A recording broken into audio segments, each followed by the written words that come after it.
حضور صلی اللہ علیہ وسلم کی خدمت میں ایک یہودی لڑکا آیا کرتا تھا، اس کو جو ہے پھسلا کر کے اس کے ذریعے سے نبی کریم صلی اللہ علیہ وسلم کے یہ بال، آپ کے بال مبارک آپ کے جسم کا، اس لیے کہ جس کے اوپر صحت کیا جاتا ہے تو اس کے جسم کی کوئی چیز ہونی چاہیے، ناخن، بال وغیرہ، اور وہ کوئی ایسی چیز جو اس کے استعمال میں رہی ہو، اس کے بغیر جو ہے جادو ہوتا نہیں۔ بہرحال ان لوگوں نے جو ہے اس لڑکے سے ساز باز کر کے وہ حضور صلی اللہ علیہ وسلم کے کنگے میں نکلے ہوئے کچھ بال مبارک اور یہ کنگے کے کچھ دندانے حاصل کیے، اور پھر اس میں جادو کیا۔ یہ جو کمان کی تانت ہوتی ہے، کمان جو ہوتی ہے جس کے ذریعے سے تیر چلایا جاتا ہے، اس کی جو ڈوری ہوتی ہے، مضبوط ڈوری، اس کو تانت کہتے ہیں۔ تو کمان کی اس تانت کے اندر گویا اس پر گرہیں لگائی، باقاعدہ کچھ کلمات پڑھے جاتے ہیں، ایسے کلمات جادو کے اندر جس کے ذریعے سے شیاطین کو خوش کیا جاتا ہے۔ تو ان کلمات کو سن کر وہ خوش ہوتے ہیں اور اس کی وجہ سے ان کو جو کہا جاتا ہے وہ کرتے ہیں، یعنی جادوگر ان کلمات کو بول کر کے ان کی خوشنودی حاصل کرتے ہیں، اور پھر کیا یہ کرو۔ عجیب قوم ہے، ایک مرتبہ وہ ہر سال وہ تجدید کرتے ہیں، اسے رینیو کرتے ہیں، سال میں ایک مرتبہ پڑھیں گے بس۔ وہ کیسا بھوتیوں فرما بردار بن گیا وہ شیطان، یہ کلمات سن کر کے جو کہتا ہے وہ اس کو نقصان پہنچا، وہ برابر اس کے پیچھے لگا رہتا ہے۔ ہم تو ساری دنیا کی احسانات جو ہے برداشت کرتے کرتے بھی اس کی اتنی فرما برداری نہیں کرتے جتنا یہ شیطان کرتا ہے۔ خیر، تو بہرحال کہنے کا حاصل یہ ہے کہ وہ تانت کے اوپر گرہیں لگائی، گانٹھ، ان کے اوپر پڑھ کر کے گانٹھ لگائی، ایسی 11 گانٹھیں لگائی، پھر اس تانت کے اندر وہ بال اور پھر وہ دندانے اس کے۔ اور بعض روایتوں میں یہ بھی آتا ہے کہ یہ حضور صلی اللہ علیہ وسلم کا ایک پتلا موم کا چھوٹا بنایا، اس کے اندر 11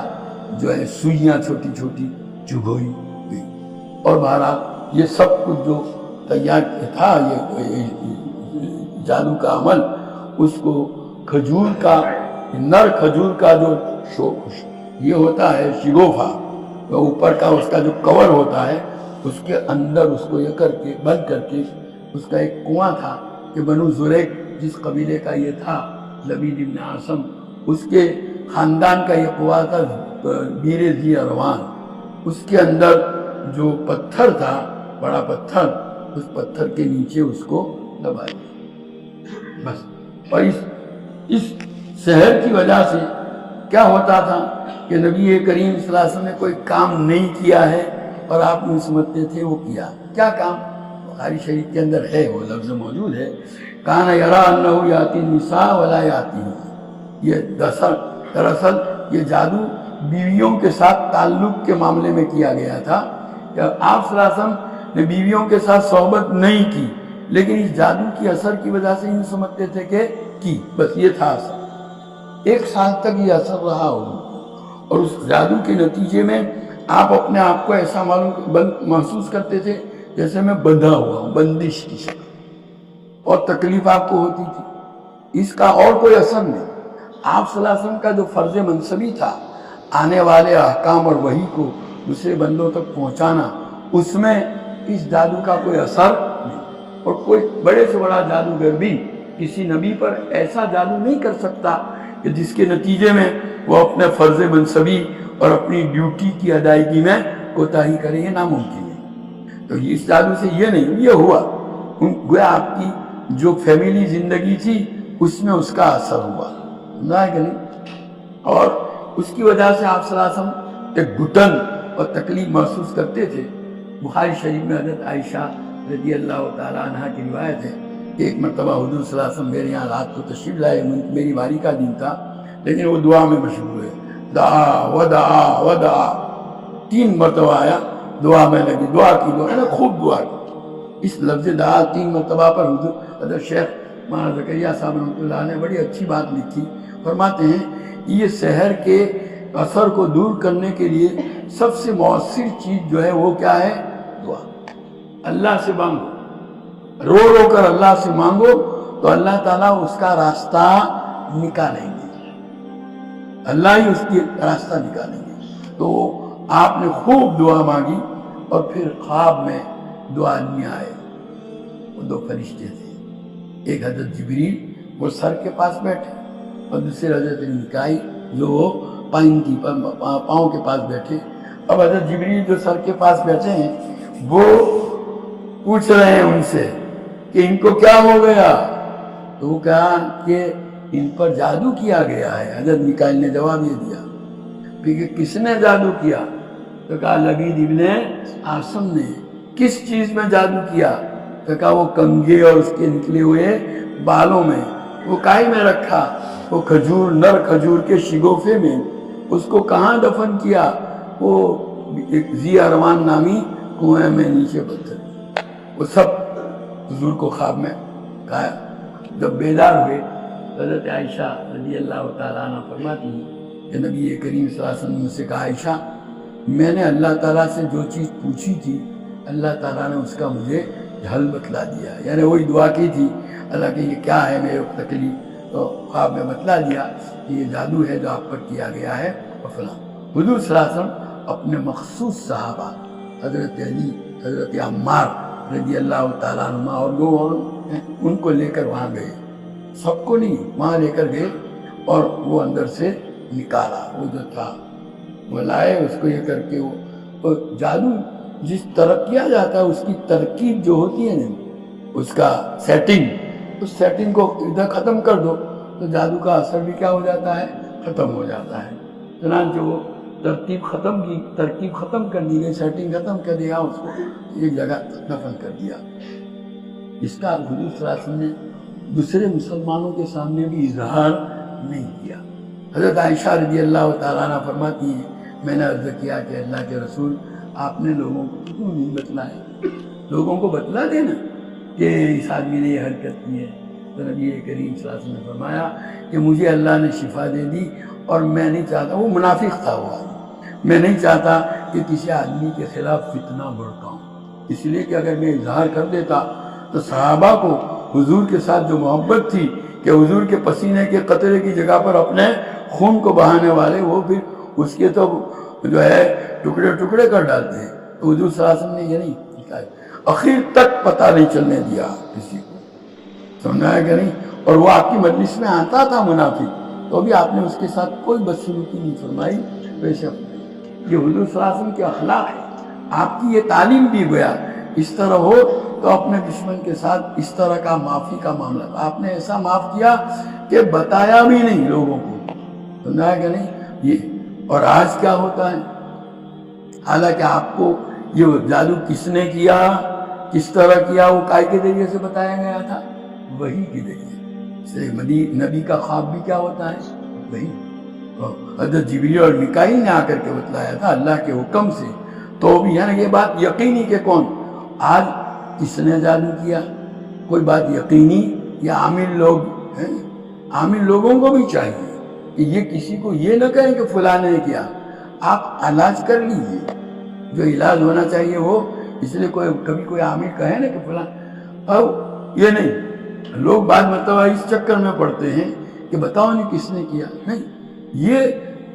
جن چیزوں کے ذریعے سے عامل معلوم کرتے ہیں وہ کوئی وحی نہیں ہے۔ شریعت نے کسی کے خلاف ثبوت کے لیے یا تو کیا رکھا کہ وہ آدمی خود کیا کرے، اقرار کرے کہ میں نے یہ حرکت کی، یا دو گواہ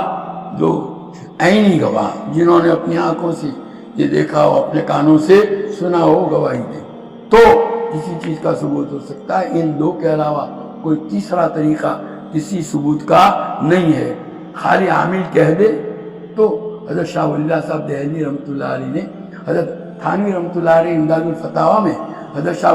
ولی اللہ صاحب دہلوی کا یہ نقل کیا ہے، القول الجمیل میں ایک جگہ پر حضرت شاہ ولی اللہ صاحب رحمۃ اللہ علیہ نے یہ جو چوری کے معلوم کرنے کا عمل بتلایا ہے حاضرات والا، تو اس کے نیچے یوں لکھا ہے کہ یہ اس لیے نہیں ہے کہ کسی پر آپ الزام لگاؤ، بلکہ اس لیے ہے تاکہ اس کے ذریعے سے آپ اندرونی طور پر تحقیق کر کے چپکے سے اس کو حاصل کریں۔ چپکے اس کو بھائی دیکھو پتا چلا ہے کچھ، وہ مان لے ٹھیک ہے، ورنہ اس طرح قطعی اور یقینی طور پر اس پر الزام لگانا، کیونکہ یہ کوئی شرعی ثبوت نہیں، شرعی ثبوت دو ہی ہیں جیسا کہ میں نے بتایا، وہ آدمی خود اقرار کرے یا شرعی طور پر دو گواہ نیک صالح عادل مسلمان گواہی دیں، تب بات بن سکتی ہے۔ تو نبی کریم صلی اللہ علیہ وسلم دیکھو ہم لوگوں کے لیے بڑا اس کے اندر سبق ہے کہ حضور صلی اللہ علیہ وسلم کو اللہ تعالیٰ نے گویا وحی کے ذریعے بتایا، اس کے باوجود آپ نے اظہار نہیں کیا، اور اس آدمی کو کوئی تکلیف نہ پہنچے، آپ نے اس کا خاص خیال کیا۔ اور ہم خالی گمانوں کی بنیاد پر کیا کیا کر ڈالتے ہیں لوگوں کے ساتھ یہ، اور دوبارہ یہ اس طرح یہ جو ہوا، اس کے بعد پھر اللہ تعالیٰ نے حضرت جبریل کے ذریعے سے یہ دو صورتیں نازل فرمائی، اور اس میں 11 آیتیں ہیں، پہلی سورہ فلق میں 5 ہیں اور سورہ ناس میں 6 ہیں۔ تو حضور صلی اللہ علیہ وسلم نے اس کو پڑھا، آپ پڑھتے جاتے تھے، اور یہ جو گرہیں دانت کے اوپر 11 لگائی گئی تھی وہ کھلتی جاتی تھی، اور وہ جو پتلا موم کا بنایا گیا تھا اس میں جو سوئیاں اندر چبھی گئی وہ بھی نکلتی جاتی تھی۔ جب یہ عمل ہو گیا، حضور صلی اللہ علیہ وسلم نے حضرت عائشہ رضی اللہ تعالیٰ عنہ سے فرمایا کہ ایسا معلوم ہوتا تھا کہ میں بندھا ہوا ہوں، کھل گیا، بندش کھل گئی اس چیز کی وجہ سے۔ تو بہرحال یہ جادو کے لیے یہ عمل اللہ تعالیٰ نے نازل فرمایا، اس کے علاج کے لیے بھی اگر آدمی یقین کے ساتھ اس کو انجام دے تو اس سے انشاءاللہ فائدہ ضرور ہوگا۔ اور حضور اکرم صلی اللہ تعالیٰ علیہ وسلم کے اس گویا آپ کے عمل میں ہم لوگوں کے لیے بڑا سبق ہے۔ اب جادو کا مسئلہ بھی ہے، اسی جاننا چاہیے ضرور کہ جادو کا کیا حکم ہے۔ تو دیکھو جادو جو ہوتا ہے، جن طریقوں سے جادو کیا جاتا ہے اس میں کچھ باتیں آدمی کچھ کلمات پڑھتا ہے، کچھ بول بولتا ہے، اور جیسا کہ میں نے کہا وہ بول ہوتے ہیں جس کے ذریعے سے ان شیاطین کو کیا کیا جاتا ہے، خوش کیا جاتا ہے، اور اس کے نتیجے میں وہ اس کو عمل کر کے وہ فلاں جس پر جادو کیا جا رہا ہے اس کو تکلیف پہنچاتے ہیں۔ تو وہ اکثر تو وہ کفریہ باتیں ہوتی ہیں، یعنی اس جملے کے زبان سے نکالنے کی وجہ سے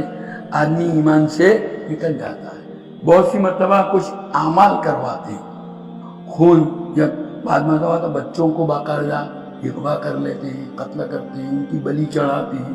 بعد دیویوں کے اوپر، اور اسی طریقے سے جو ہے قرآن کو نجاست کے اندر ڈالتے ہیں۔ یہ اس کے بغیر جادو سیکھ ہی نہیں سکتا۔ اسی لیے عام طور پر جادو کے اندر ایسا کام یا ایسی بات کی جاتی ہے جس کے نتیجے میں آدمی ایمان سے نکل جاتا ہے۔ تو بہرحال یہ بہت خطرناک چیز ہے، اور اس کی وجہ سے اگر یہ کفریہ کلمہ ہے یا کفریہ عمل ہے تو اس سے ایمان سے نکل جائے گا۔ اگر ایسا کفریہ نہیں ہے تو بھی وہ حرام ہے، اور حضور صلی اللہ علیہ وسلم نے فرمایا ہے کہ تم 7 ہلاک کرنے والی چیزوں سے اپنے آپ کو بچاؤ۔ اس میں ایک جادو کو بھی ذکر کیا ہے، حرام ہے، اعلیٰ درجے کا حرام، اور اسلامی حکومت میں اگر اس کے اوپر ثابت ہو جائے زہر یا جو ہے وہ اپنے اقرار کر لے تو اس کے لیے بڑی سخت سزا مقرر کی گئی ہے۔ تو بہرحال یہ جادو جو ہے عام طور پر آدمی کو جو لوگ سیکھتے ہیں،